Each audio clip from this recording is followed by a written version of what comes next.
Hello everyone. তো পরশুদিন রাত্রেবেলা প্রচন্ড পরিমাণে বৃষ্টি হয়েছে, এমন জল হয়েছে না যে বান চলে এসছে। তো কালকে আমরা আর বান দেখতে বেরোইনি, কারণ ভাবিনি যে এতটা পরিমাণে হবে, ঠিক আছে। তো আজকে বেরিয়েছি ওই একটু দেখতে, কারণ প্রচন্ড মনে ছিল, তাই তোমাদের সাথে একটুখানি শেয়ার করে দিলাম। তো তোমরাও দেখে নাও, আমরা চলে এসেছি, দেখে নাও তোমরা ওই অবস্থা। এই যে দেখো এখান থেকে শুরু, আর আমি ভিডিও করছি, আমার ভিডিওর ব্যাকগ্রাউন্ডে মিউজিক এরা দিচ্ছে একবার করে।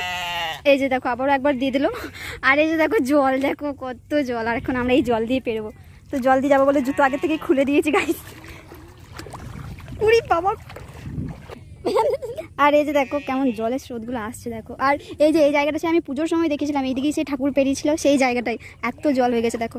আমার ভিডিওর পেছনে মানে ব্যাকগ্রাউন্ডে মিউজিক দিচ্ছে একবার করে।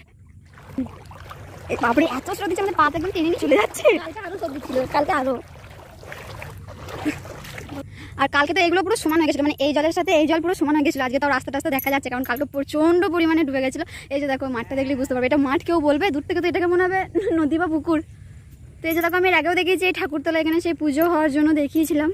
তো এই সেই জায়গাটা। আর এই যে দেখো চাষিদের জলের দরকার ছিল, কিন্তু এতটাও জল দরকার ছিল না যাতে মানুষের ক্ষতি, কত মানুষের কত ক্ষতি হয়ে গেছে, মানে বাড়িতেও জল ঢুকে গেছে। আর জল চাই না, মানে ভগবান যখন যেটা দেয় তখন সেটা ঢেলে দেয়। রোদ দিলে সেটাকেও একদম ঢেলে দেয়, আবার জল দিয়েছে এই দেখো একদম ঢেলেই দিয়েছে জল। আর এই যে দেখো এখানে এই জালটাকে আটকে রেখেছে, কারণ ওই দিক দিয়ে যদি মাছ আসে তাহলে এই জালে আটকাবে মাছগুলো, সেই কারণে এটাকে আটকে রেখেছে। আর অনেক মাছ আটকায়ও এরকম জালে। কালকে তো কত মাছ পেয়েছে মানুষ, বাপরে। আর ওইদিকে ওই ভাইটা বলছে আমাকেও তুলে নাও। ওই ভাইটা আবার এই জলে নেমেছে, বাবা কত জল দেখো। ও আবার ওই পার থেকে এই পার হচ্ছে, আমরা ওই পার থেকে এই পারে আসলাম, ও আবার এই পার মানে ওই পার থেকে এই পারে আসছে। আর এই জলটা যে এই দিক দিয়ে কোথার থেকে আসছে তার কোনো ঠিক ঠিকানাই নেই। আর এইদিকে যে কোথায় চলে গেছে, অন্য গ্রাম চলে গেছে আমাদের গ্রাম থেকে। আর এই যে পুজোর সময় আমি দেখিয়েছিলাম এখানে বাজি ফাটানো হচ্ছিল, দেখো সেই বাজি ফাটানোর জায়গায় এখন অবস্থা দেখো।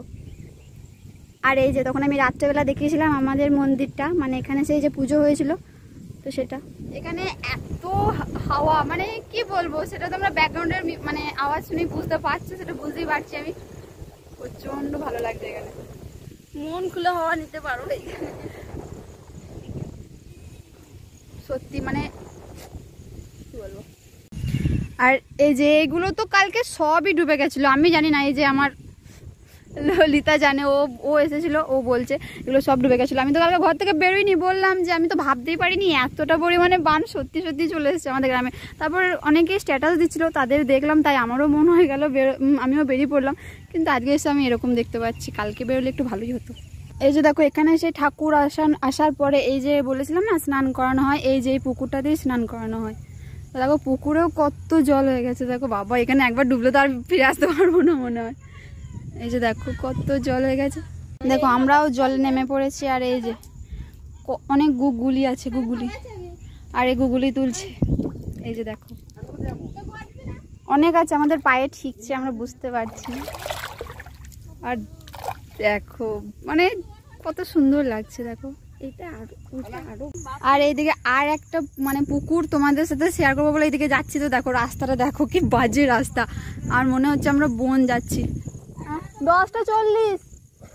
আর এদিকে দেখো মনে হচ্ছে আমরা বনের মধ্যে যাচ্ছি, পুরো বনের মতোই লাগছে, বনই তো।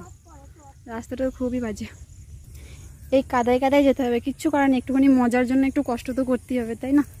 তাই একটু কষ্ট করে যাচ্ছি বড় পুকুর দেখবো বলে, কারণ কোনোদিন দেখি আমাদের গ্রামে। আমি যদি এরকম বলি পুকুর দেখিনি, তাহলে মানুষজন আমাকে কি বলবে বলতো। আমি দেখিনি বলেই যাচ্ছি, আর তোমাদের সাথেও তাই একটুখানি শেয়ার করছি। এই রাস্তা দিয়েও আবার নাকি ট্রাক্টর গেছে, ভাবা যায়। এই যে দেখো মাঠটা দেখো, মানে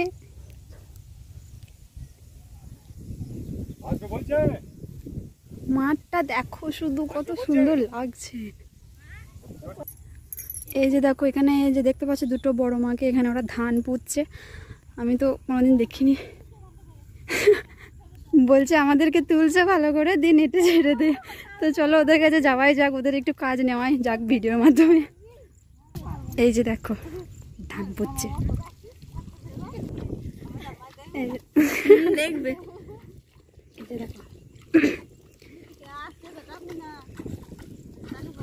ধান পোতা বলে এটাকে।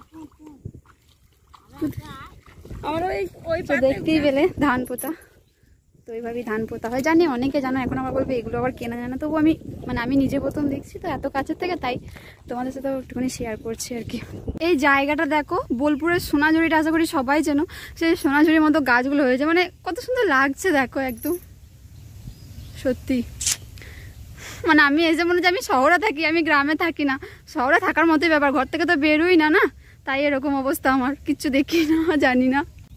অবশেষে এতটা রাস্তা পেরিয়ে আসার পর সেই যে পুকুরে আসলাম, এই যে এত জঙ্গল টঙ্গল পেরিয়ে অবশেষে দেখা এই যে এত বড় পুকুরে, যার জন্য এত দূর থেকে ছুটে এসেছি। এই পুকুর দেখতে পুরো নদীর মতো দেখতাম, কিন্তু এখানে বেশিক্ষণ থাকা যাবে না, কারণ এখানে অবস্থা দেখতে পাচ্ছ পুরো বনের মধ্যে ঢুকেছে। এক্ষুনি যদি কেউ বেরিয়ে এসে কামড়ে টামড়ে দেয় তো ব্যাস, না আমার ভিডিওটা পোস্ট করা হবে। ওই যে শিয়াল শিয়াল করছিল, জানি না দেখতে পাচ্ছ কিনা, তোমাদের জন্য জুম করে যে ওই যে দেখো সামনে কিন্তু শিয়াল আছে, তাই এখান থেকে পালাতে হবে, আমাদেরকে বেশিক্ষণ থাকা চলবে না, এক্ষুনি ধরে খেয়ে নিলি সর্বনাশ।